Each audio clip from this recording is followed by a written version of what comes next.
running a business while you are a student is not the easiest thing in the world.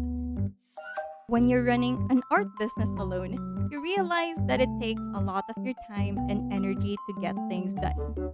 One question that always boggles my mind when I watch vlogs of small business owners who are also students is how? How are you able to post a video, get your social media active, and get orders done while being a student? But before we dive into that, hi everyone, mabuhay. Welcome to y.o.h.plus, where we aim to make you feel silly, inspired, and creative through cute, goofy, and geeky art.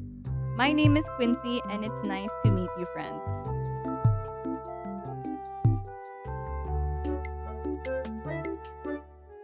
I am a big fan of small business owners vlogging their experiences. What I've noticed with these vlogs, however, are that they mostly take place in a Western setting. There's nothing wrong with that, I just feel like it does not fit with how things work where I live. The Philippines. Personally, I do not know how it works abroad, but all I know is that there are a lot of factors to consider when you are a student here in the Philippines. First off, we have to deal with the heat, then the commuting, and worst of all, the traffic. These are all factors of why I just plop on my bed when I arrive home from school. It's a struggle, but somehow we manage. How you balance and manage your life is a personal journey. Personally, I think that I have found some sort of balance in a system that I can use for now and can improve upon. These three things are what I'll be sharing today in this video, which is why I thought it would be interesting to bring you through my week as a small business owner and as a business student. So, let's go! To start, I like to plan. Luckily, my school offers both online and face-to-face classes, but recently they have been requiring us to go to school more often. I had to go every day this week, and not to mention the deadlines are piling up. This week, I had to wake up 5 a.m., be at school by 7 a.m., and arrive home by 5 p.m., and then sleep late due to requirements, rinse, and repeat. Because we have limited time, I like to jot down all of my tasks. I use three tools to plan, namely Notion, a physical planner, and Google Calendar. Notion is mainly for monthly overviews and a main hub for all my notes, ideas, and schedules. A planner is for my daily to-dos. I like jotting my tasks in a physical paper because even if I place my to-do lists in Notion, I still end up writing them down anyway. And lastly, I like using a Google Calendar. This is for when I'm feeling a bit too overwhelmed and I need to time block. I don't use this often, but if I need to take a look on how I will manage my time daily, Google Calendar is the tool for me. These tools make me feel less anxious and I'm more likely to take action to do my tasks.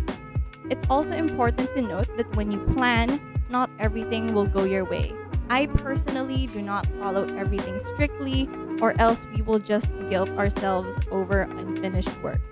My tools and planning methods might actually not work for you, but whatever method you use, it is important to remember that these tools are just there to help you keep track of tasks and most especially time, which, after planning, leads us to our next step, the implementation.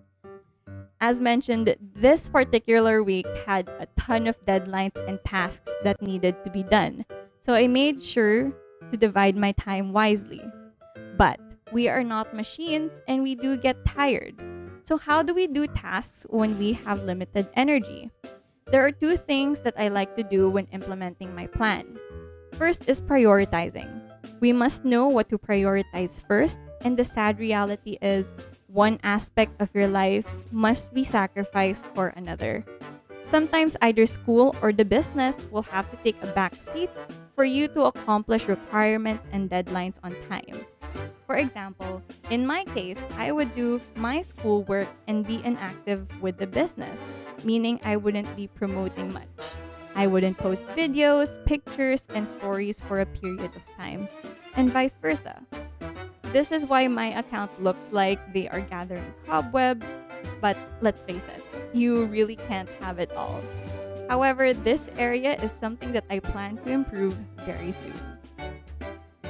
The second thing I like to do is finding little pockets of time where I can do particular tasks. Sometimes I would do a paragraph during my commute home, or maybe find a resource for a paper during my lunch break. Sometimes I would also doodle in class what my next products would be.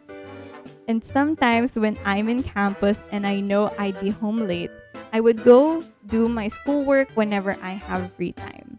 So when I get home, I can focus on work, and sometimes I would do the opposite, work at school and homework at home. I do this because I try to find ways to make little progress, even if it's little. As long as I do something a little bit, at least my next task would be somehow easier.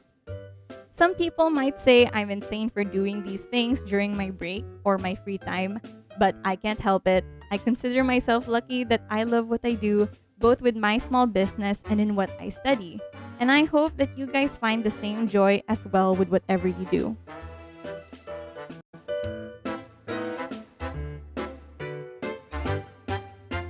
Lastly, rest. I'm not a total wacko and I'm not a total workaholic. I have family, friends, and a life to look out for too. So I guess I'm not just living two lives, but three.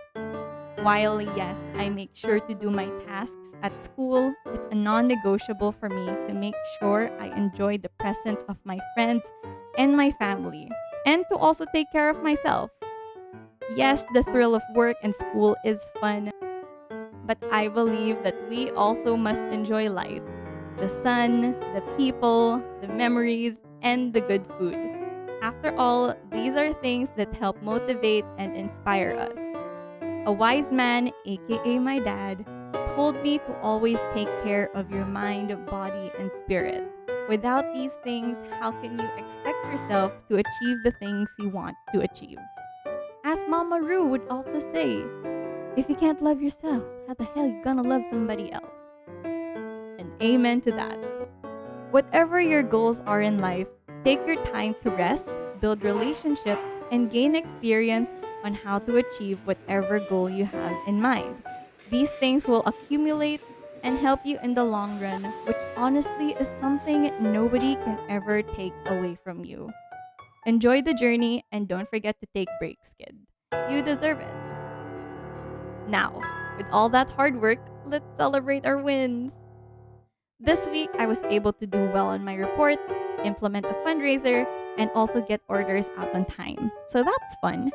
I also got to do this video, which I hope inspired you as well. Not to mention the good food that was eaten this week. Methinks it's well deserved. I hope you guys had a fair share of your wins as well. Feel free to share what they are in the comment section below. Whether it was finally cleaning your bedroom, passing an exam, getting a job, or eating your favorite food after a long, hard week. Congratulations on your wins, and I hope for many more to come your way. The three things I have mentioned are just a few things that I have learned. Learning how to balance your life is not an easy thing, and it's a different experience, method, and style for everyone. But I hope you guys got something helpful out of this video. I hope this video somehow made you feel silly, inspired, and creative. Because that's all for today, and I hope to see you all soon. Bye!